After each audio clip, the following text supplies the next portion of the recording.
Hello everyone, this is Mahesh Soni, director Mahindra law institute. आज की video के अंदर हम लोग पढ़ेंगे अपना जो पार्ट नंबर 3 है। ये वीडियो का मैं आपको बता देता हूँ पहले ही कौन से एक्ट का है। Right of the persons with disability act का ये पार्ट नंबर 3 है, जिसके अंदर पहली 2 वीडियोस के अंदर मैं आपको प्रोवाइड कर चुका हूँ अप टू सेक्शन नंबर 59 तक। आज की वीडियो के अंदर 60 और 66 नंबर सेक्शन जो उनको पहले एक साथ पढ़ेंगे, उसके बाद आपके आगे के सारे सेक्शन को मैं कवर करवा दूंगा। तो वीडियो को स्टार्ट करने से पहले अभी तक आपने अगर मेरे चैनल को सब्सक्राइब नहीं किया तो चैनल को सब्सक्राइब कर लीजिए और बेल आइकन को भी प्रेस कर लीजिए, ताकि आप आने वाली जितने भी वीडियोस हैं उसका नोटिफिकेशन आपको सबसे पहले है जो पा सके।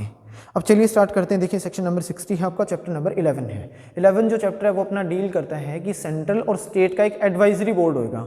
एडवाइजरी बोर्ड बोले तो मतलब कि एक इस तरीके की कमेटी बनाई जाएगी जो कि इस एक्ट के अंदर में लगाएगी कुछ ड्यूटीज और दी गई कुछ पावर्स को परफॉर्म कर सकें, तो उनके लिए है। देखिए सेक्शन नंबर 60 अपना है constitution of the central advisory board on the disability. Disability के ऊपर आपका डिसेबल्ड जो भी पर्सन है उनके लिए अपना उनके प्रोविजंस को, जैसे भी इस एक्ट के अंदर दे रखे हैं कि सारे एक्ट जो भी आपके दे रखे हैं इस एक्ट के अंदर पूरे सारे के सारे प्रोविजंस उनको किस तरीके से इंप्लीमेंट करना है, तो उसके पर्पज से कुछ पर्सन्स आएंगे जो कि एक्सपर्ट होते हैं इन चीज़ों में डील करने में। तो वो पर्सन क्या करेंगे, इस एक्ट को इंप्लीमेंट करवाने में हेल्प करेंगे गवर्नमेंट की।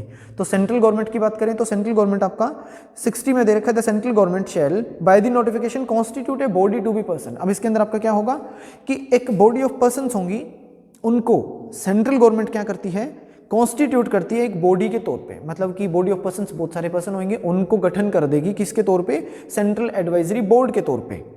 To exercise the power conferred on, किस लिए, ताकि वो एक्सरसाइज कर सके उन पावर्स को जो कि इस एक्ट के अंदर में उनको दी गई है और उन ड्यूटीज को परफॉर्म कर सके जो कि इस एक्ट के द्वारा लगाई गई है। सेकंड जो आपका पार्ट है इस सेक्शन का वो डील करता है कि कॉन्स्टिट्यूशन बोले तो इसके अंदर कौन कौन मेंबर होंगे, कितने मेंबर होंगे। तो इसके अंदर एक आपका चेयरपर्सन होता है, एक आपका वॉइस चेयरपर्सन होता है, उसके बाद आपके 3 मेंबर आते हैं पार्लियामेंट से, जिनके अंदर से 2 जो अपने मेंबर होंगे वो लोकसभा से आते हैं और एक पर्सन आपका क्या होगा, एक मेंबर जो है वो राज्यसभा से आएगा। तो इस तरीके से आपका चेयरपर्सन, वॉइस चेयरपर्सन और 2 आपके जो है लोकसभा के और एक आपका राज्यसभा का मेंबर होगा। तो ये ज़्यादा इंपॉर्टेंट आपके पॉइंट है इसके अंदर। फिर उसके बाद आपको कुछ और पॉइंट दे रखे हैं, उनके अंदर ज़्यादा डिटेल में जाने की जरूरत नहीं है, पहले वाले जो पॉइंट दे रखे हैं इतने सफिशिएंट रहेंगे। अब बात करते थे 66 सेक्शन की। 66 नंबर जो सेक्शन है वो बात करता है अपनी कि जो स्टेट एडवाइजरी बोर्ड है उनके रिगार्डिंग है।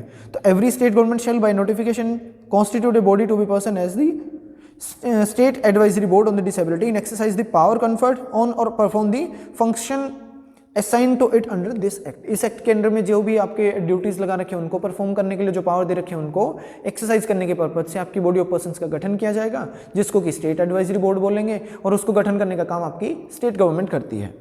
कॉन्स्टिट्यूशन की बात करेंगे तो इसके अंदर आपका एक चेयरमैन है, मतलब कि बोले तो अपना चेयरपर्सन होगा। चेयरपर्सन कौन होगा वो यहाँ पे दिया गया है। The minister in charge of the department in the state government. State government का जो आपका डिपार्टमेंट है उसके अंदर जो मिनिस्ट्री डिपार्टमेंट है उसका जो हेड होगा या फिर जो इंचार्ज है वहाँ का जो पर्सन है उसको चेयरपर्सन बोला जाएगा। फिर आपका बोलता है मिनिस्ट्री ऑफ द स्टेट और deputy minister in the charge of the department. Department के अंदर आपका मिनिस्ट्री इंचार्ज जो कि डिप्टी लेवल का था, तो उस पर्सन को हम लोग क्या करेंगे, वॉइस चेयरपर्सन के तौर पर उनको एक तरीके से अपॉइंट कर देंगे। फिर बोलता है कि सेक्रेटेरियन जो भी होता है अपना, जो भी सेक्रेटरीज है स्टेट गवर्नमेंट के, उनको अपॉइंट किया जा सकता है। डी पे चलते हैं कि 3 मेंबर होंगे स्टेट लेजिस्लेचर से, जो कि आपके जिनमें से 2 आपके इलेक्ट किए जाएंगे लेजिस्लेटिव असेंबली में से और एक आपका अपॉइंट किया जाएगा लेजिस्लेटिव काउंसिल में से।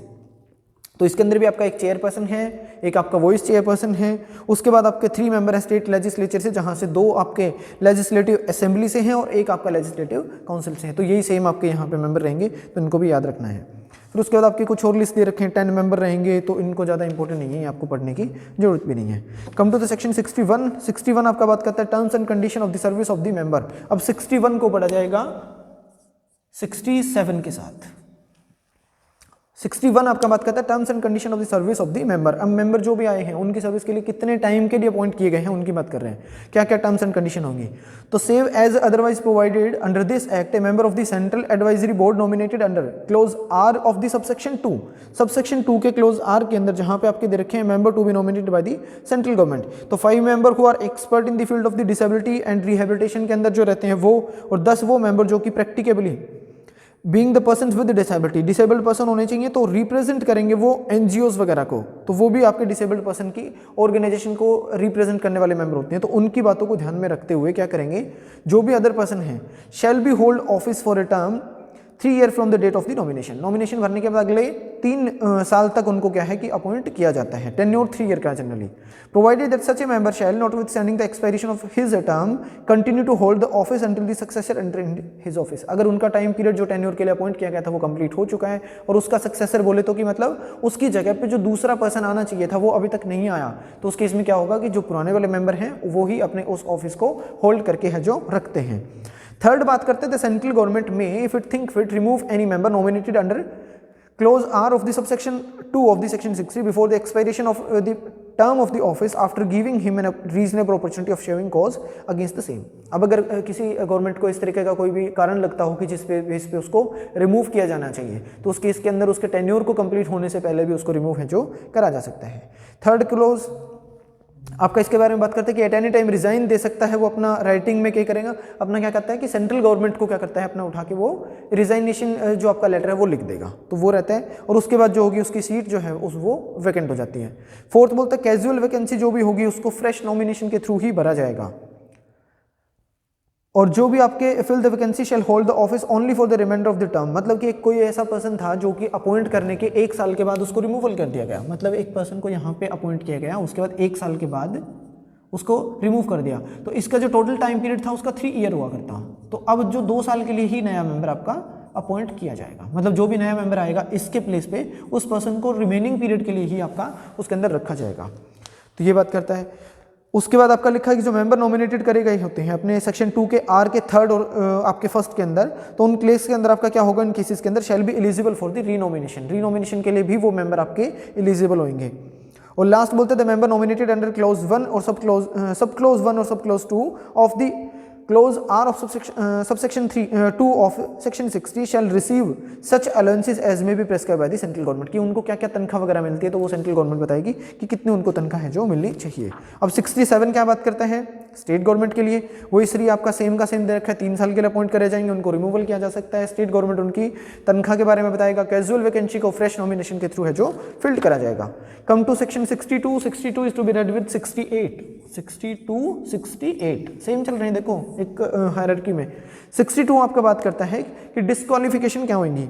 अब डिस्क्वालिफिकेशन क्या हो सकती है कि किसी भी पर्सन को जो है no person shall be the member of the central advisory board. कोई भी पर्सन आपका सेंट्रल एडवाइजरी बोर्ड का मेंबर नहीं हो सकता अगर वो is or at any time adjudged insolvent या फिर suspend the payment of his debt or has compounded with his creditor. अपने क्रेडिटर के साथ या तो वो कंपाउंडेड हो चुके हैं या फिर उन पर्सन्स को आपने क्या है कि एक तरीके से इंसॉल्वेंट डिक्लेयर कर दिया, तो उनको सेंट्रल एडवाइजरी बोर्ड का और इवन स्टेट एडवाइजरी बोर्ड का भी मेंबर है जो नहीं बनाया जा सकता।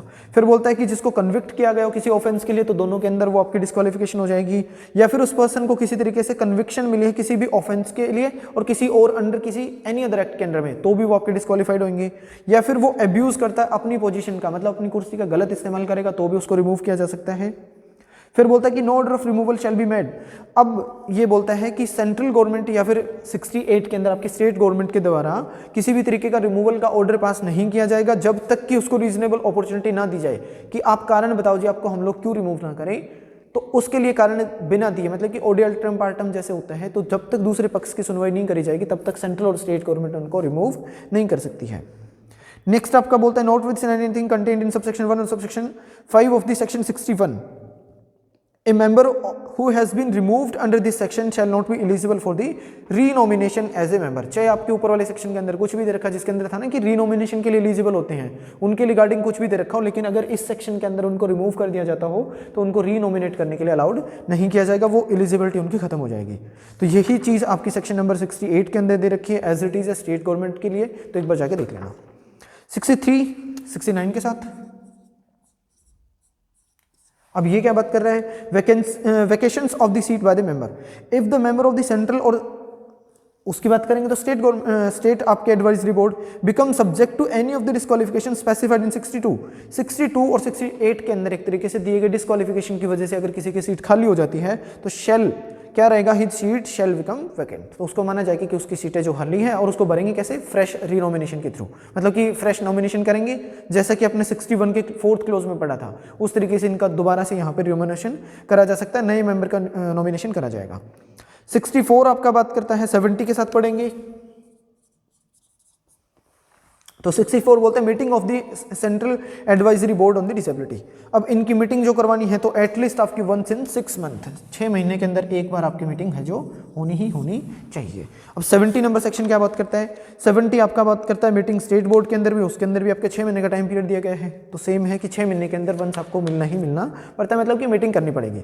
65 71 65 टू बी रेड विद 71 बात करता है function of the central advisory board on the disability.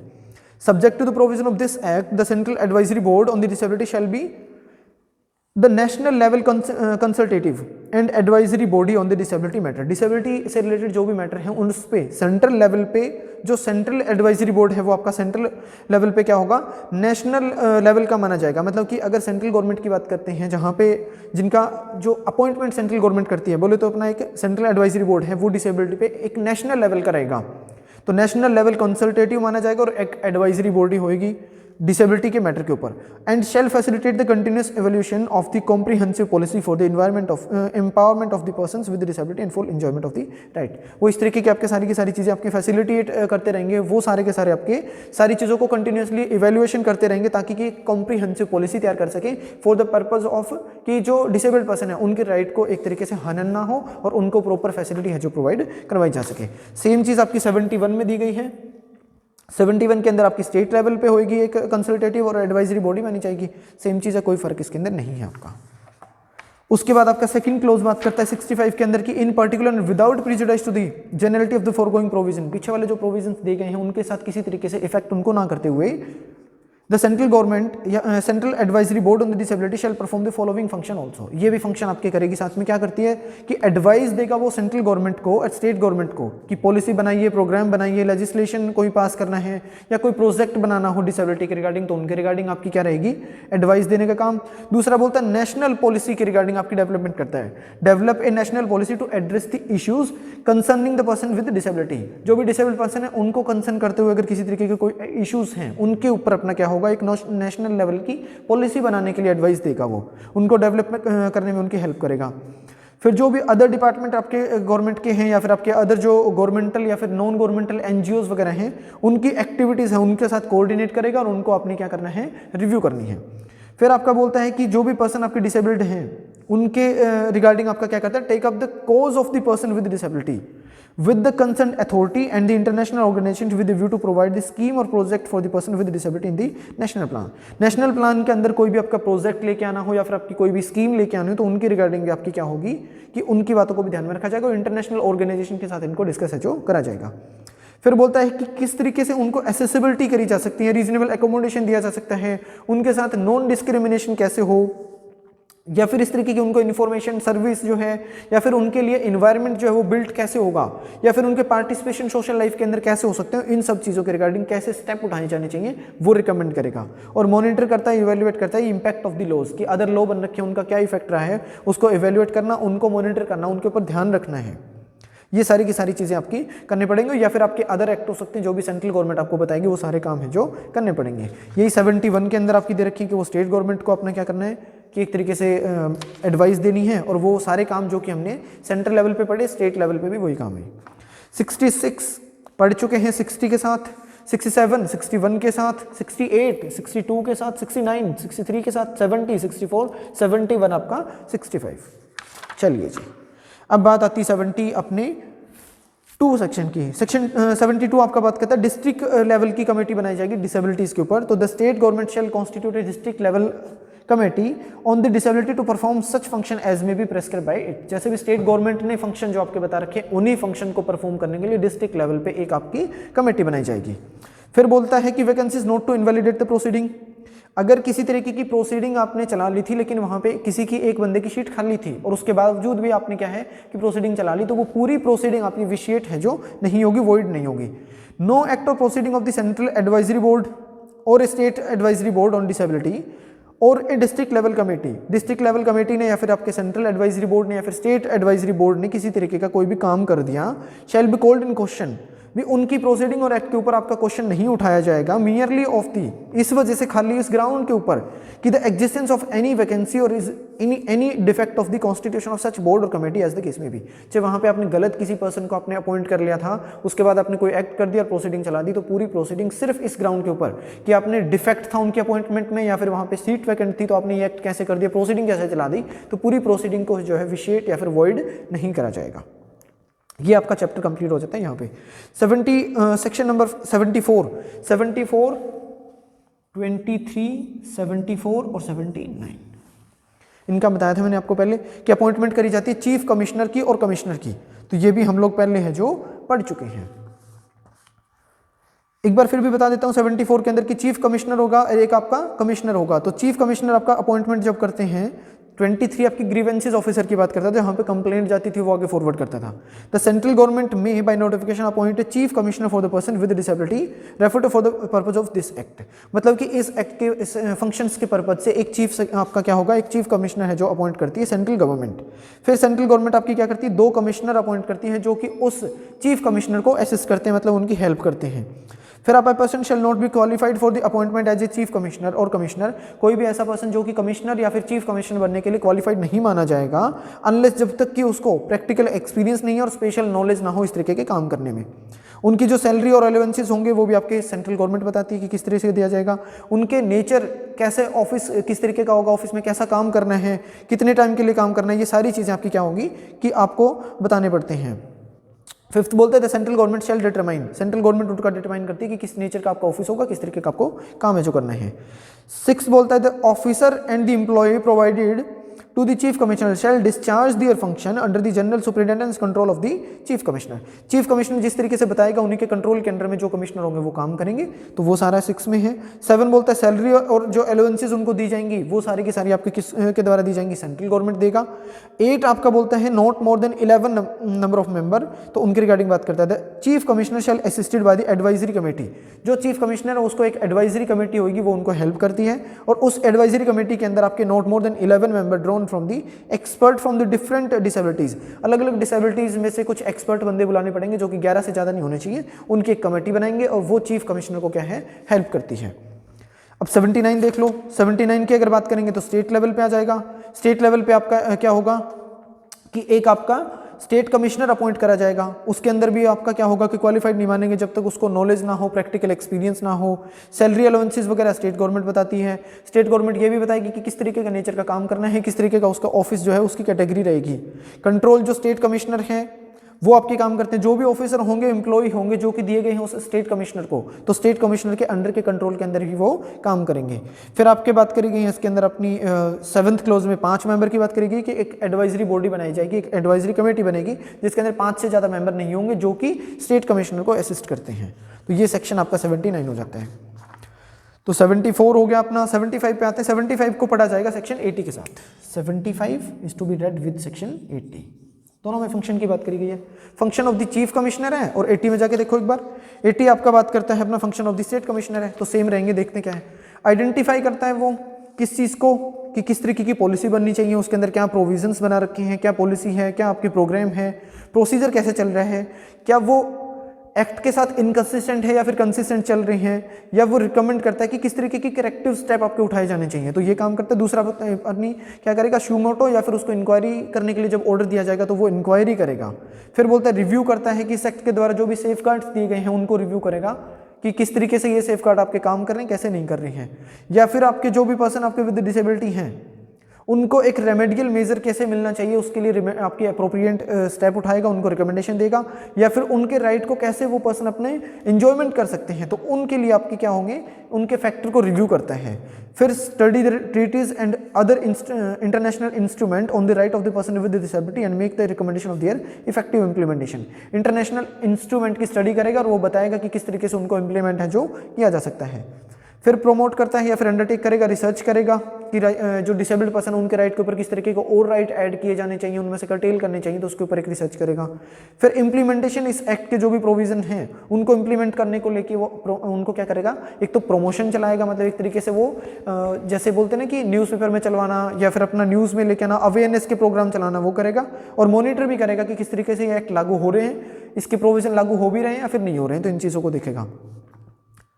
उसके बाद आपका लास्ट पॉइंट इसके अंदर देख लें, the chief commissioner shall consult the commissioner on any matter while discharging its function under the act. जब भी आपका जो चीफ कमिश्नर है वो अपने फंक्शन परफॉर्म कर रहा है तो उस टाइम पे जो अदर कमिश्नर है उनके साथ कंसल्टेशन करता है कि ये सारे एक्ट सही हो रहे हैं कि नहीं हो रहे हैं। तो ये 75 आपका 80 के साथ है, एक बार देख लेना। स्टेट कमिश्नर के ड्यूटीज दी गई हैं, जो आपके फंक्शन दिए गए हैं, किस तरह से वो फंक्शन को परफॉर्म करते हैं।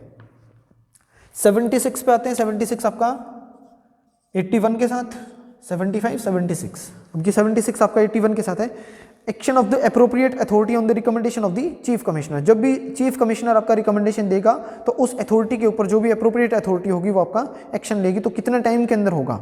When ever the chief commissioner make a recommendation to the authority in pursuance of the clause B of section 75 के बी क्लोज के अंदर इंक्वायरी करने के रिगार्डिंग आपकी जब भी रिकमेंडेशन भेजी जाएगी तो उस टाइम पे the authority shall take necessary action on it. तो जो अथॉरिटी होगी वो क्या करेगी? नेसेसरी इसके ऊपर एक्शन लेगी और वो चीफ कमिश्नर को इन्फॉर्म कर देगी अपनी सारी बातों को एक्शन के regarding within 3 month from the date of the receipt of the recommendation.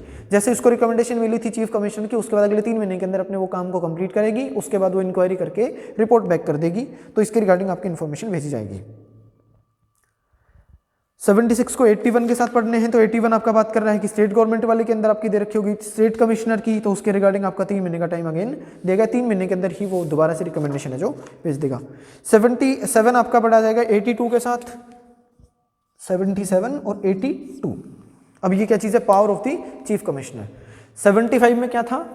Function थे, यहाँ पे आपके पावर दी गई है 77 और 82। 77 बोलते हैं चीफ कमिश्नर जो होगा उसकी क्या क्या पावर्स हो सकती हैं, तो वो फंक्शन आपके डिस्चार्ज करेगा जो कि इस एक्ट में दे रखे हो, और सिविल कोर्ट के पास जो पावर होती है वो सारी की सारी पावर भी इनके पास रहेंगी जो किसी पीसी में दे रखे हैं, जैसे कि सम्मन भेजना, किसी के अटेंडेंस को एनफोर्स करवाना, और किसी भी डॉक्यूमेंट को प्रोड्यूस करवाने के लिए उनको किसी भी पर्सन को फोर्स करना, उनके प्रोडक्शन के लिए बोलना, उनकी अपने एक तरीके से डिस्कवरी करवाना, या फिर पब्लिक रिकॉर्ड और उनकी कॉपी को कोर्ट के अंदर मंगवाना, या फिर एफिडेविट पे एविडेंस मंगवाना, या फिर कमिश्नर्स को एग्जामिनेशन ऑफ द विटनेस करने के लिए अपना एक तरीके से इशू करना। कमीशन इशू कर देगा कि जो भी अदर पर्सन है, विटनेसेस हैं, डॉक्यूमेंट है, उनको जांच करनी है आपने, तो वो सारी पावर आपकी चीफ कमिश्नर को दे रखी है। और वो जुडिशियल पर्पज से क्या रहेगा? 193 एंड 228 ऑफ द आईपीसी, मतलब कंटेम्प्ट ऑफ कोर्ट की बात करता है, झूठे आपकी किसी तरीके के एविडेंस जो है कोर्ट के अंदर नहीं दिए जाएंगे, इसके पर्पज से चैप्टर नंबर जो आपके 26 है और सेक्शन नंबर आपका 195 है, मैंडेटरी प्रोविजन जिसके अंदर दे रखा है कि एक तरीके से अगर कोर्ट को कोई गलत तरीके से डायरेक्शन में लेके जाए तो उसके खिलाफ एप्लीकेशन लगती है कोर्ट को अलर्ट करने के लिए। तो ये सारी चीज़ आपकी चीफ कमिश्नर के पास भी रहेंगी। सेम बातें आपकी 82 में दे रखी है कि क्या क्या पावर रहेंगी, तो वो आपके स्टेट कमिश्नर की हो जाएंगी। सेम पावर जो कि 77 के अंदर दे रखी थी चीफ आपके कमिश्नर के पास। 78 और 83 एक साथ पढ़ेंगे। 78 और 83 आपका बात करता है, नंबरिंग के हिसाब से देखना है, एनुअल और आपकी स्पेशल रिपोर्ट बना के भेजनी है चीफ कमिश्नर को, तो वो देख लेना। 79 ऑलरेडी डन, 80 ऑलरेडी डन हो चुके हैं, यहाँ पे 81 और 2 हो चुका। 83 और 78 ये नंबरिंग के हिसाब से दोनों आपको पढ़ने, एनुअल रिपोर्ट और स्पेशल रिपोर्ट की बात करी गई। अब चैप्टर नंबर अपना आता है 13 जो कि बात करता है सेक्शन नंबर 84 से आगे, मतलब कि एक स्पेशल कोर्ट की बात करता है। तो स्पेशल कोर्ट सबको पता होती है कि किस पर्पज से बनाए जाते हैं, मतलब किसी स्पेसिफिक एक पर्टिकुलर एक्ट को कंप्लीट करने के लिए आपका जो बनाया जाएगा। एक तरीके के जैसे भी एक्ट आएंगे, सेम तरीके के जितने भी एक्ट आएंगे तो उनको डील करने के लिए, जैसे नेगोशिएबल इंस्ट्रूमेंट के लिए 138 के जो केसेस आ रहे हैं उनके लिए स्पेशल कोर्ट है।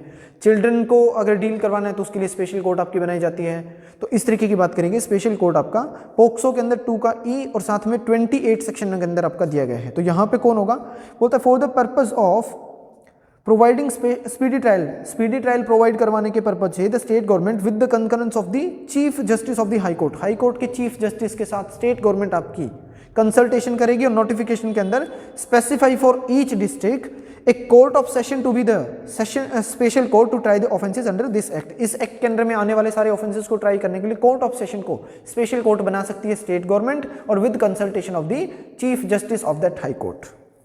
85 बोलता है स्पेशल पीपी की बात करी गई है, सेक्शन नंबर का 24 का क्लोज 8 है, सीआरपीसी के अंदर है, 2 का एम और 32 आपका कौन सा है? पोक्सो एक्ट के अंदर दिया गया है। तो स्पेशल पीपी बनने के लिए आपको मिनिमम 7 ईयर का एज एन एडवोकेट का एक्सपीरियंस है जो होना चाहिए। तो यही चीज़ इसके अंदर दे रखी है और स्टेट गवर्नमेंट उनको क्या करेगी? एंटाइटल हो जाएंगे वो पर्सन आपके स्पेशल पीपी कि वो सारी एन्युटीज वगैरह या फिर आपके रेम्यूनरेशन और फीस मिलेगी जो भी स्टेट गवर्नमेंट ने बता रखी हो। 86 आपका बात करता है नेशनल फंड की, for the person with disability, इनको पढ़ा जाएगा 88 के साथ, 86 और 88। उसमें स्टेट फंड बात करी गई, इसमें नेशनल फंड है, नंबरिंग देख लेना। 87 अकाउंट एंड ऑडिट बात करी गई है जो कि 48 के साथ है, 48 और 87 अकाउंट ऑडिट, नंबरिंग पढ़ लेना, ज़्यादा इंपॉर्टेंट नहीं है। 88 अगेन नेशनल फंड के साथ, 86 के साथ है, ज़्यादा इंपॉर्टेंट नहीं है। चैप्टर नंबर 16 में आते हैं, ऑफेंसेस और पेनल्टी की बात करी गई है। अब ऑफेंस क्या होगा, मतलब इस एक्ट में जो भी प्रोविजन दे रखे हैं उनका अगर कोई अवेलना करेगा तो एक्ट अपना ऑफेंस हो जाएगा, तो कितनी पनिशमेंट मिल सकती है उसकी बात करी गई है। अब इसके अंदर आपका punishment for the contravention of the provision of this act and rule for the regulation made under their under, इस एक्ट के अंदर में बनाए गए रेगुलेशन और रूल्स हैं उनको, या फिर इस एक्ट के अंदर बनाए गए जो प्रोविजंस है, अगर उनको कोई भी पर्सन फॉलो नहीं करता है तो उसके लिए पनिशमेंट कितनी रहेगी, तो वो बात करेगी। Any person who contravene any of the provision of this act, अगर कोई भी पर्सन इस एक्ट की किसी भी प्रोविजन को अगर फॉलो नहीं करता है, उनका अगर अवेलना कर देता है, या फिर any rule made thereunder, या फिर कोई रूल बनाया गया था उसकी अवेलना करना है, तो उसके केस में अगर फर्स्ट टाइम अगर पहली बार आप कंट्रावेंशन करते हो तो उसके लिए पनिशमेंट आपको मिल जाती है कि 10,000 तक की ही आपको फाइन लग सकता है, और सब्सिक्वेंट जब भी करते जाओगे तो उस केस के अंदर आपका 50,000 से कम नहीं होगा, जिसको बढ़ाया जा सकता है 5 लाख तक का। तो मतलब फर्स्ट टाइम में 10,000, दूसरी बार में आपके 50,000 से कम नहीं होगा, 5 लाख तक का जुर्माना है जो हो सकता है। ऑफेंसेस बाय कंपनी की बात करी गई है तो section number 141 negotiable instrument act और इनडिसेंट रिप्रेजेंटेशन एक्ट के अंदर आपका सेक्शन 7 है, उसको पढ़ लेना, मैंने वीडियो बना रखी है तो एक बार जाके देख लेना उसको भी। Indecent representation of women act के नाम से अपनी एक प्लेलिस्ट मिलेगी, उसके अंदर कंप्लीट एक्ट बना हुआ है, तो उसके अंदर जाके देख लेना एक बार सेक्शन 7 का। तो उसके अंदर कंपनी के अंदर आपकी कंपनी क्या होगी, डायरेक्टर कौन होगा, उसके अंदर बोलता है कि डायरेक्टर या फिर ऐसा कोई चीफ हो सकता है जो ये बोलता हो कि मेरे को नॉलेज नहीं थी इस तरीके का कोई एक्ट हो रहा है, या फिर मैंने अपनी सारी कोशिश करी थी कि ये एक्ट ना हो फिर भी होगा, तो उस केस के अंदर लायबल नहीं करेंगे। विद गुड फेथ अगर उसने कुछ एक्ट करना चाह रहा था कुछ और गलती से कुछ एक्ट हो जाता हो तो उसके लिए लायबिलिटी नहीं रहती है, तो इस तरीके का एक्ट इसमें दे रखा है। फिर बोलता है कि punishment for the fraudulently availing any benefit meant for the person with benchmark disability, कोई भी ऐसा पर्सन झूठा मतलब अपने आप को ऐसा शो करता हो कि मेरे को इस तरीके की बेंचमार्क डिसेबिलिटी है, बेंचमार्क डिसेबिलिटी बोले तो कि मतलब नॉट लेस देन 40%, तो उस केस में बात करी गई है। तो ऐसा कोई भी पर्सन फ्रॉडुलेंटली अवेल करता है या अटेम्प्ट टू अवेल मतलब कि लेने की कोशिश करता है any benefit meant for the person with disability, जो भी आपके बेंचमार्क डिसेबल्ड पर्सन है उनको जो फैसिलिटी मिलनी चाहिए, कोई और पर्सन है जो कि झूठे तरीके से एप्लीकेशन लगा के वही फैसिलिटी लेने की कोशिश कर रहा है या फिर ले रहा हो, shall be punishable with imprisonment for a term which में एक्सटेंड टू 2 ईयर और विद द फाइन, जो कि हो सकता है आपका 1 लाख का, और दोनों पनिशमेंट हो सकती है। मतलब कि उसको झूठी अगर कोई फैसिलिटी लेता है डिसेबल्ड पर्सन वाली तो उनको क्या होगा कि 2 साल की और 1 लाख का जुर्माना उनको लग सकता है, और दोनों भी हो सकती है। फिर आपका बात करेगा 92 के अंदर कि अगर कोई भी एट्रोसिटी करते हैं एक तरीके से मतलब जानबूझ के डिसेबल्ड पर्सन को परेशान कर रहे हैं तो उसके लिए कितनी पनिशमेंट हो सकती है, 6 महीने से 5 साल की सजा और विद फाइन हो सकता है। तो किसी तरीके का भी हो सकता है, उनका इंसल्ट करना, इंटिमिडेट करना, उनको धमकी देना किसी तरीके की, उनके ऊपर फोर्स का यूज करना, धक्का देना जैसे हो जाता है, या फिर उनको असोल्ट करना इस तरीके हो सकता है, मारपीट करना, या फिर एक्चुअल चार्ज और कंट्रोल ओवर ए पर्सन है तो उसके ऊपर किसी तरीके के अगर कोई खाना देने से मना करना, फ्लूइड्स वगैरह कुछ यूज कर देना, या फिर अपनी जो कि मतलब जैसे होता है ना कि फादर और सन है, तो फादर जो है वो डिसेबल्ड पर्सन है और उसको कंट्रोल करता है उसका सन, और सन क्या करता है कि गलत तरीके से उसके ऊपर गलत व्यवहार करता हो, या फिर उसके ऊपर किसी तरीके की अगर कोई एट्रोसिटी करता है, मतलब कोई उसके ऊपर एक तरीके से हम लोग बोल सकते हैं कि कोई जैसे ऐसा एक्ट करना जिससे कि उसका जो और ज़्यादा मतलब कि उसकी मान हानि होना, या फिर उसके ऊपर हो सकता है सेक्सुअली एक्सप्लॉइट करना, उसको दुखी करना, वॉलंटियरली जानबूझ के उसको डैमेज करना, या फिर आपको उसके साथ इंटरफियर करना। जैसे होता है ना कि कुछ पर्सन्स के हाथ नहीं हो तो उसको छेड़खानी करने लग जाएंगे कि ये कैसा है, तो ये सारी की सारी चीज़ें आपकी क्या आ जाती हैं कि 5 साल की 6 महीने से 5 साल की सजा दिलवा सकता है और फाइन भी आपको हो सकता है। तो ये 92 आपका। 93 आपका बात करता है कि failure to furnish the information, जो भी इन्फॉर्मेशन मांगी गई थी अगर वो इन्फॉर्मेशन आपने टाइम पे प्रोवाइड नहीं करवाई तो उसके लिए आपको 25,000 का जुर्माना हो सकता है, और अगर फिर भी नहीं करवा रहे तो उसको 1,000 रुपये पर डे के हिसाब से भी आपका जुर्माना लग सकता है, जैसा कि PCPNDT एक्ट के अंदर आपका आता है सेक्शन नंबर 5 के अंदर, वहाँ पे 500 पर डे दिया गया है। फिर आपका बात करता है 94 की previous sanction of the appropriate government होगी, तो कोई भी जो कोर्ट है, no court shall take cognizance of an offence, कि कोई भी ऑफेंस का आपका कोग्निजेंस नहीं लेगी court, unless to have been committed by the employee of the appropriate government, अगर कोई अप्रोप्रिएट गवर्नमेंट का एम्प्लॉय था और उसने अपना कोई किसी तरीके का ऑफेंस कमिट कर रखा तो उसके ऊपर जो कोर्ट है वो आपका स्टार्टिंग में मतलब ऑफेंस की अपनी कंप्लेंट आई आने के साथ ही उसके ऊपर कॉग्निजेंस नहीं लेगा, except with the previous sanction of the appropriate government, जब तक कि एप्रोप्रिएट गवर्नमेंट की उसके ऊपर आपको परमिशन नहीं मिल जाती और complaint is filed in order by is filed by an officer authorise in this behalf. इस बिहाफ पे अगर कोई ऑफिसर इंचार्ज आपका बना रखा है जो कि कंप्लेंट कर सकता है, तो जब तक वो बंदा कंप्लेंट नहीं करेगा तब तक कोई भी कोर्ट जो है वो उसके ऊपर एक्शन नहीं ले सकती है। फिर आपका अल्टरनेटिव पनिशमेंट की बात करेंगे 95 के अंदर, तो क्या होगा, वेयर एन एक्ट और omission constitute an offence punishable under this act. या तो किसी ने कोई एक्ट कर दिया या फिर जानबूझ के उसने कोई नेग्लिजेंस कर दिया जिससे एक्ट नहीं कर रहा वो, और जो कि पनिशेबल था इस एक्ट के अंडर में, और स्टेट या फिर सेंट्रल के किसी और एक्ट के अंदर में भी पनिशेबल है। मतलब कि इस एक्ट में तो पनिशमेंट है ही उसको, उसके साथ साथ किसी और एक्ट के अंदर भी है, जैसे आईपीसी के अंदर है तो हो सकता है उस केस के अंदर। Not with anything contained in any other law for that having in force the offender found guilty of such offence shall also be liable for the punishment only under such act as provided for the punishment which is greater in degree. अब इस act के अंदर में एक punishment है और IPC में भी आपने ऑफेंस किया, वो भी पनिशमेंट के लिए लायबल था, तो दोनों एक्ट में से जिसकी ज्यादा पनिशमेंट होगी वो वाला आपके ऊपर एक्ट अप्लाई होगा और ज्यादा आपको सजा है जो दी जाएगी। लास्ट चैप्टर आपका है 17 जो की बात करता है मिसलेनियस पार्ट की। मिसलेनियस के अंदर आपका application of the other laws not barred, normal दे रखा है कि इन एडिशन टू रहेगा, ये आपका इंडेरोगेशन एक्ट नहीं है। 97 बोलता है कि अगर किसी भी ऑफिसर ने, किसी एडवाइजरी बोर्ड के मेंबर ने या फिर चेयरपर्सन ने, वॉइस चेयरपर्सन ने गुड फेथ में, स्वेच्छा से गुड फेथ के अंदर वो काम करना चाह रहा था और गलती से उसे कोई और एक्ट या फिर ऑफेंस हो जाता तो उसके लिए वो लायबल नहीं होगा। फिर बोलता है सेंट्रल गवर्नमेंट की पावर रहती है कि अगर इस एक्ट को अप्लाई करने में किसी तरीके की डिफिकल्टी आ रही है तो उनको डिफिकल्टी को रिमूव करने का काम सेंट्रल गवर्नमेंट करती है। जो शेड्यूल बना रखे हैं उनको भी जो आपकी अमेंडमेंट करनी है उनके अंदर एक तरीके से अगर आपको कुछ फेरबदल करना है तो वो काम आपका सेंट्रल गवर्नमेंट करती है, जो कि या तो अप्रोप्रिएट गवर्नमेंट हो सकती है। फिर बोलता है कि जो रूल मेकिंग पावर है वो सेंट्रल गवर्नमेंट की दे रखी है, रूल मेकिंग पावर आपके 101 के अंदर आपकी स्टेट गवर्नमेंट की है जो दे रखी है, और 102 आपका रिपील और सेविंग सेक्शन है।